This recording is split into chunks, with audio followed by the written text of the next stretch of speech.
दर्शक बंधु संप्रति ब्लूमबर्गर एक रिपोर्ट केवल ब्लूमबर्ग नुह यही रिपोर्ट को सामंजस्य रखी अनेक गणमाध्यम एक रिपोर्ट प्रकाश पाई जहाँकि एक बड़ धरणर आलोचना को जन्म दे एथिरे सीधा सड़क कहुई कि भारत में अस्त्र शस्त्र कमी जाऊँगी आगक चली कम रहाँकि जमीक आम समस्त जाचे भारत द्विपाक्षिक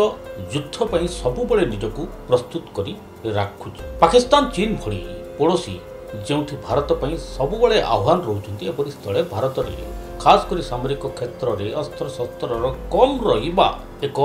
भारत पर सतर्क घंटी और आगू चली दरकार पड़े भारत कर कौन मोटामोटी ब्लूमबर्ग रिपोर्ट रे जदि कहुए ताले सीधा सड़क कहुई India is running out of weapons data China to Modi order तेज सबुठ बड़ कथा प्रधानमंत्री Narendra Modi make in India को नहीं यह एक प्रभावित खबर हो पारे बा ए प्रसंग में भारतर नीति कौन रही जानवर आवश्यकता पड़ी केतोटी विषय उपर आम चर्चा कलापर ए घटना को आम केमिति देखिबा सेटा तो परवर्ती कथा किंतु मूलतः यही घटना उपरे जदि चर्चा करी प्रथम कथा हला भारत अस्त्र शस्त्र आमदानी करिबारे प्रति वर्ष केबे भी पछगुंचा करे नाही सामरिक बजेट जेउठी रहिता है बा डिफेंस सेक्टर रे भारतर व्यय बराद जेतिकी रहिता है प्राय 66 बिलियन डॉलर धरा जाऊ एथिरु प्रति वर्ष 11.3% भारत अस्त्र शस्त्र आमदानी करिथाए एवं जदि इंडेक्स को देखा तालिका को देखा ताले विश्व रे सऊदी अरेबिया को छाड़ी देला परे द्वितीय स्थान रे भारत रही ये प्रथम कथा द्वितीय कथा जदि देखा जे भारत 2014 जेतेबेले प्रधानमंत्री नरेंद्र मोदी भारतर प्रधानमंत्री हेले प्रथम एक इनिशिएटिव नेले मेक इन इंडिया अर्थात भारत रे आईफोन टू नहीं डिफेंस सामग्री टू नहीं पेन कलम पर्यंत इंडिया रे तैयारी करा जाऊ इंडिया रो कंपनी तैयारी करू इंडिया रो फैक्ट्री तैयारी करू एगुड़िक निर्माण हला परे बाहर को बिक्री मध्य जहाँकि आत्मनिर्भरशील भारत को आहरी ऊपर को नब कारण सबु बड़े दुईटी कथा रही है गोटे है पेट भरा जीव आ गोटे है श्रमर मूल्य बाहर दुईटी अलग कथा जदि पेट भरिया कथा आसुची एग्रीकल्चर कथा आसो जदि श्रमर मूल्य बा सामाजिक विकास अर्थनैतिक प्रगति कथा कहले सीधा सड़क उत्पाद बढ़ेबा फैक्ट्री बढ़ेबा आदि इत्यादि जिनस ही मनोनिवेश करने को पड़ो तेणु सबुठ बड़ कथा भारत एक कृषि प्रधान देश किंतु अपर पटरे लोक को स्वावलंबी सह अर्थनैतिक अभिवृद्धि जो विकास कथा कहुए एथि निमंते शिल्पर विकास निहाती मात्रा आवश्यक रहे से मेक इन इंडिया स्तर में अनेक गुड़ी कंपनी बा फैक्ट्री को अनुरोध करागला कि सेमाने भारत में मैन्युफैक्चरिंग करंतु भारतर भितरे लोकों को रोजगार मिलू एवं ए दृष्टिकोण केते मात्रा रे भी यह सफलता होईची बोली आमे जानिबा जदि डिफेंस क्षेत्र को देखिबा ताहले स्वदेशी ढांचारे भारत रे ही निर्माण होईची आईएनएस विक्रम जहाँ सेप्टेम्बर 2, 2022 रे नौबेड़ा रे शामिल होईची एकता हम समस्त जानिले अन्य पटरे जब देखिबा तेजस निर्माण मध्य चली हिंदुस्तान एरोनॉटिक लिमिटेड द्वारा तेजस फाइटर जेट रो निर्माण चली स्वदेशी आउ भी जदि कहबा ताहले एबे भारत रे मोबाइल आईफोन रो निर्माण मध्य चली आईफोन 14 रो निर्माण मध्य चली तेणु किछि मात्रा सफल होई नै ए कथा नो किंतु जो बाहर देश को आमर टंका चली जाउथला अस्त्र शस्त्र आमदानी रे भारत सरकार का कहवा कथा होची कि सही कथा हो किंतु मेक इन इंडिया रे एही कंपनी माने जोड़ंतु भारत रे फैक्ट्री करंतु भारत रे उत्पाद बढ़ांतु एवं बाहर को मध्य जदि चाहिए रप्तानी करा जाओ अर्थात देश रे तैयारी हो देश लोकों को रोजगार मिलू एवं व्यवसाय मध्य यहाकू बाहर को पठा जाओ 2017 रु 2021 पर्यंत जदि आम देखिबा ताहले भारत अस्त्र किणिबारे एक बड़ देश थिला किंतु जदि आम आउ टिके सरलीकरण कर बुझा 2013 पाखापाखि 5 बिलियन डॉलर रो भारत अस्त्र शस्त्र किणुवा बेले 2018 बेलू यह प्राय 1 ରୁ 1.5 बिलियन डॉलर को आसाला यही भितर मेक इन इंडिया जो विजन रखा जाइथिला जो दूरदर्शिता रखा जाइथिला कि यही डिफेंस सामग्री भी हो बाहर कंपनी देश रे आसंतु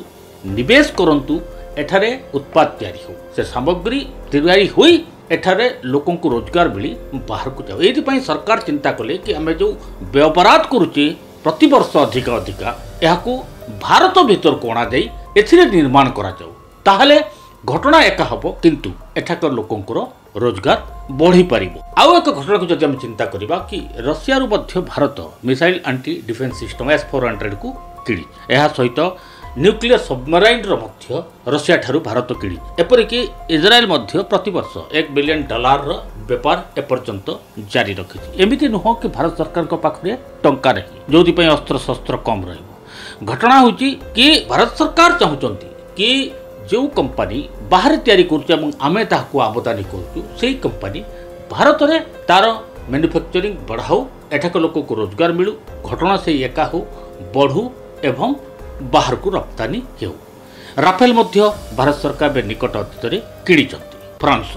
एक आम जाचे ता अर्थ जे भारत बाहर आमदानी करना एक नुह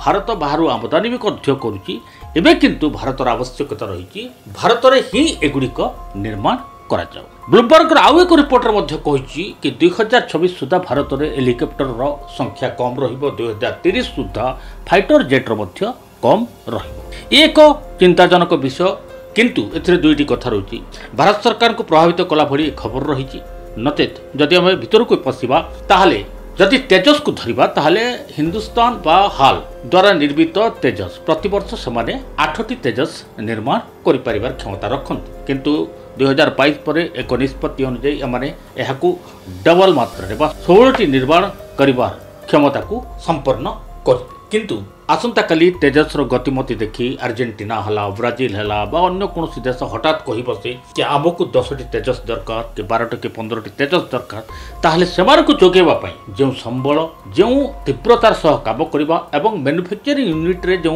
विकास आवश्यकता रही से कथा को निश्चित मात्रा रे एबे सरकार दृष्टिकोण रे रहिबार आवश्यकता रही। द्वितीय कथा हला एबे अनेक कंपनी तो खास करी भारत सरकार को प्रोत्साहन ए दिगरे कार्य करुचंती किंतु सबुठ बड़ कथा हला एही कार्यर तीव्रता केते। आसंता काली 2030 बेलू हुए तो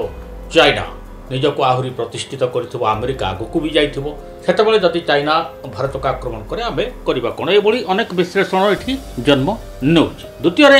जदि अमेरिका को देखिबा ताहले अमेरिका एबे अति विचित्र भावरे अस्त्र शस्त्र को डील करने चाहूँगी। गोटे पटरे केतबेले भी ताइवान मामलू अमेरिका निजको दूर नहीं कारण सीधा सड़क कहुई कि ताइवान को अमेरिका अस्त्र शस्त्र बिक्री कर। द्वितीय बर्तमान जदि आम देखा अन्य देश कथा ताहले आहरी मध्य अमेरिका एमती एक प्लान करछि बर्तमान जहाँ पाकिस्तान उपरे खपे इंटरनेशनल मॉनिटरी फंड रु प्राय $1 ରୁ $1.5 बिलियन पाइबो कि सेपटे कहिछि कि F-16 जहाँ अतीत अमेरिका रु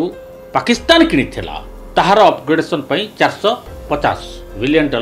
लॉकहीड मार्टिन को दिया अर्थात तुमको पैसा देबो तुमठो पैसा आमे अति चालाकी मात्रा रे नै जे एही लॉकहीड मार्टिन हला बोइंग हला जो माने अमेरिका पे अस्त्र शस्त्र निर्माण करती एमाने केतेबेले भारतर मेक इन इंडिया को सहजरे ग्रहण करि पारंती नाही कारण इंडिया भली देश सह समानकर ग्राहक एवं दुकानदार भली जो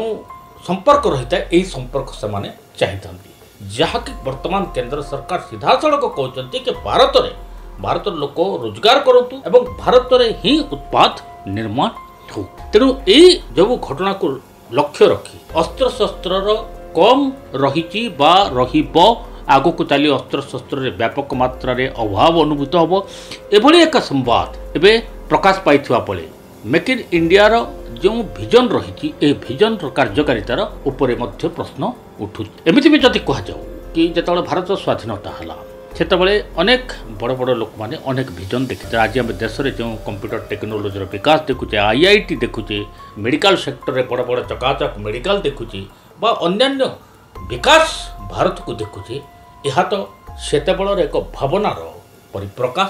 तेणु भावी काम कर समय लगिपे किंतु प्रति परिस्थिति देखी केते तीव्रतार सह कार्य संपादन हम ए नहीं जेतक प्रकार विश्लेषण आवश्यकता रही बोली संप्रति यही रिपोर्ट को धरी अनुशीलन करा। तेणु ये एक विश्लेषण अध्याय एथिरे अनेक गुड़िए विषय स्वतःप्रवृत्त भाव में जड़ी जाइथिले एभली एक रिपोर्ट ब्लूमबर्ग प्रकाश करी एक आलोचनार खोराक को धराइछि। जदि आपणक जीवन रे व्यक्तिगत पारिवारिक समस्या कर्मक्षेत्र नियुक्ति वैवाहिक समस्या वास्तुदोष एवं माली मकदमा आदि समस्या थाए ताहेले समस्यार समाधान और परामर्श पाई आमकु जोगाजोग करंतु। ज्योतिर्वेद doctor Bhabani Shankar Mahapatra, Budheswari colony, plot number 26, Bhubaneswar. Phone number 9776833302 9439444924। आमर वेबसाइट www.srijagannathastro.com। डीटीवी ओडिया देखिवा पई सब्सक्राइब करंतु एवं बेल आइकन को मध्य दबाई दियंतु।